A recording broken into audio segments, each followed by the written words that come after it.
UPSC civil service exam की तैयारी के बारे में जितने भी स्टूडेंट सोचते हैं, उनको ये ध्यान रखना होगा कि जब आप तैयारी बेहतरीन तरीके से कर लें या आप एक अच्छा समय अपनी तैयारी को दे चुके होते हैं, जब आपका मन कहता है कि अब हमें एग्जाम देना जरूरी है, आपकी तैयारी का रिजल्ट क्या रहा है ये जानना जरूरी है, आपको सिलेक्शन चाहिए, तभी आप एग्जाम दीजिए।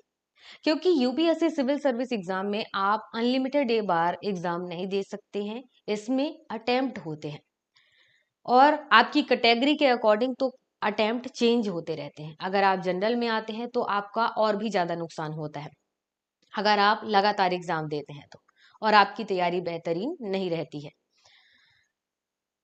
जैसे कि आप यहाँ पर समझिए, अगर आप जनरल कैटेगरी में आते हैं तो आपको कितने अटेम्प्ट मिलते हैं, एक लिमिटेड एज है, उस एज के अंदर आप उतने ही अटेम्प्ट दे सकते हैं, उतना ही मौका आपके पास होता है, उसके बाद आप एग्जाम फिर नहीं दे पाएंगे, फिर चाहे आप कितना ही बेस्ट तैयारी क्यों ना कर लें।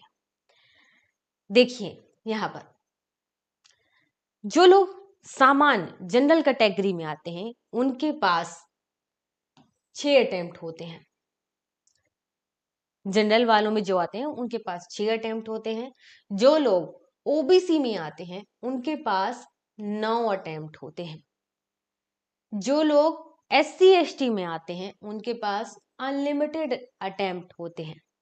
और जो लोग PWBD में आते हैं, जो लोग PWBD में आते हैं उनको देखिए, तो जो लोग जनरल, EWS और OBC इस कैटेगरी में PWBD में आते हैं, दिव्यांग हैं, जनरल वालों में दिव्यांग है, EWS में दिव्यांग है, OBC में दिव्यांग है, तो उनके पास 9 अटेम्प्ट होता है।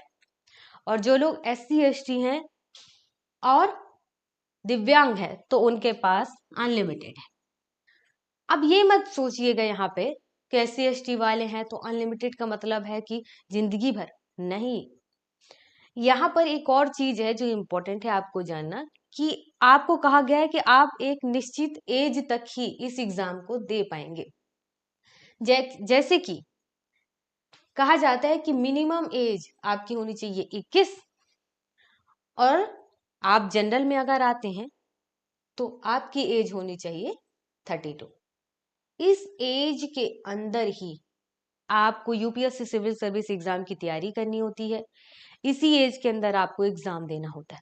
अब इस एज के अंदर आप केवल 6 बार एग्जाम दे सकते हैं, ये जनरल। अब इसके बाद वो स्टूडेंट जो ओबीसी में आते हैं, तो जो स्टूडेंट ओबीसी में आते हैं उनको 3 साल की छूट मिलती है। अब 3 साल की छूट मिलने का मतलब है कि जो ओबीसी में आते हैं वो मिनिमम 21 और मैक्सिमम 35 साल की एज तक एग्जाम दे सकते हैं, और इसमें वो केवल 9 बार एग्जाम दे पाएंगे और ये लोग 6 बार एग्जाम दे पाएंगे। अब बात करते हैं जो लोग SC ST में आते हैं। जो SC ST में आते हैं इनको मिनिमम 21 साल सभी के लिए होता है। मैक्सिमम की बात करें तो मैक्सिमम 32 साल में आपको 5 साल के एक्स्ट्रा एज रिलैक्सेशन दिया जाता है, मतलब कि आप 37 साल, SC ST में जो आते हैं वो 37 साल की एज तक इस एग्जाम को दे सकते हैं। बस ये है कि इसमें कोई अटेम्प्ट नहीं, 37 साल तक, 21 साल से ये लोग चालू करें तो 37 साल की एज तक लगातार ये लोग एग्जाम दे सकते हैं हर साल। और यही चीज यहाँ पे है। जो लोग दिव्यांग हैं, जनरल, EWS, OBC में आते हैं,